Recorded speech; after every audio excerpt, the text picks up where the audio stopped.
Kara. All right, here we go. We're going to start with push-ups. So you can keep your feet up so you don't have any pressure or weight on your ankle. And all you're going to do is a push-up just like in the push-up test. Down, come back up. I want you to fight for depth. So work on getting deeper and deeper in your push-ups as you do them. Keep your head neutral, so you don't want it down or up as you go. You just want it straight ahead in line with your spine. Down, push up, and really engage that core. Pull in with your belly as you do the push-up. The next is the kickbacks, and you want to do 10 on each side. So you get on all fours, knees about hip width apart. And for this, you want to kind of suck in your belly so that your back isn't arching. You don't want to drop that lower back. You shouldn't feel anything in your lower back. If you do, then modify it. Put your knees down.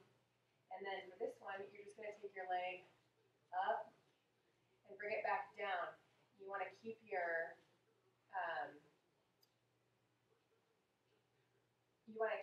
heel and shin and knees, everything in line. So you don't want to open up your hips at all. You're just taking it straight back. You're going to feel this right underneath your booty and your hamstrings. And you're going to take it up nice and controlled. And then when you bring it back down, don't put your knee, I'll do this foot. Don't put your knee on the ground. Just kind of swing it through and take it back up. So you're going to do 10 on each side and then switch to the next leg.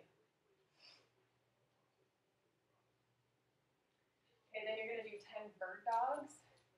Same thing on your hands and knees, sucking in that abdomen to keep your back neutral so that it's not arching. And you're going to lift one leg straight out and the opposite arm straight out. Keep your head neutral. And hold it for about 3 seconds. Then put it down. Go ahead and alternate, but you want to do 10 per side.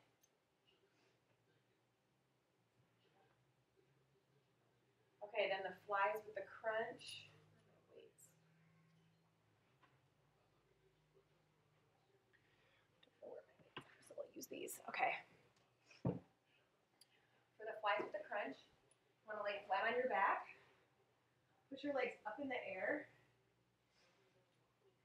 And then you're going to put your arms straight up in the air. And you're going to open up. Don't let your arms touch the ground. And bring them back together, and then raise up towards your feet. So it's a fly, come back up, and crunch. And all you're doing is raising your upper body up towards your feet, not moving your legs at all. So fly, and I'll show you standing up, kind of what that looks like.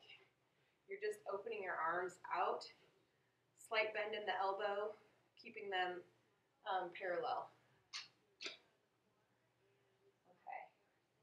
All right, skull crushers. I'm going to drop down to one weight. And let's go ahead and keep your feet up for these as well.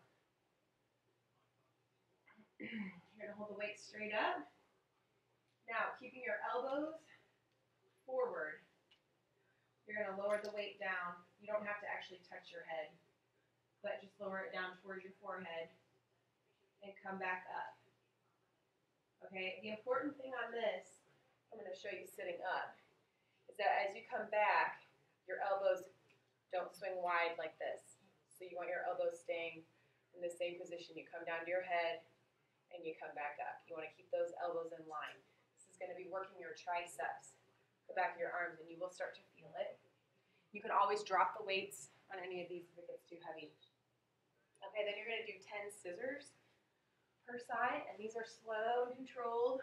So while your feet are up, I'm going to drop one down. Don't let it touch all the way. Just drop it down. And you're fighting to keep your legs as straight as possible. Now, as you're first getting started on this, you may want to hold this leg when you have it up like this. And you can always bring one leg up, hold it, and then drop the other one. What you're eventually trying to get to is where you have your arms down and you're scissoring nice and slow. Not letting that bottom leg touch the ground. 10 per side. Okay, then you're gonna do a 30-second plank. Now for the plank, I want you on your knees, obviously, but you can still engage your core quite a bit. So just keep your body shifted forward. You can have your feet up off the ground so that there's no weight on your ankle, but keep your butt a little bit lower to the ground. It's when you start to raise it that you're no longer engaging your core.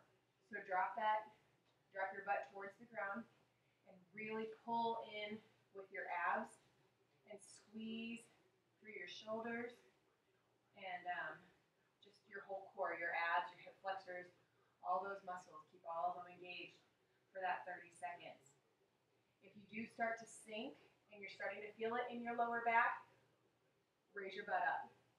Take a break, and then lower it back down and keep going until you get to 30 seconds. The cobra, you lie flat on the ground, and then you have your palms facing up, and you're just gonna lift your head, your feet, and your arms up off the ground. So this is going to be working your lower back and your mid back. The important thing here is to not let your shoulders come up into your ears. So keep your shoulders back. As you start to get tired, you can put your feet down, put your upper body down. You can take a rest. Just work up to the 30 seconds. And then the last one is a 30-second banana. And this is where you're lying flat on your back, your feet up off the ground, and your arms. The lower your feet get toward the ground, I can't talk and do it at the same time. The lower your feet get toward the ground, the more you're using your core. But this is one that's really, if you start to feel it in your low back, you can bend your legs. You're still doing a lot of core work there. Or you can raise them up higher. So the higher your legs are, or if they're bent, the easier it is. That's how you modify that one.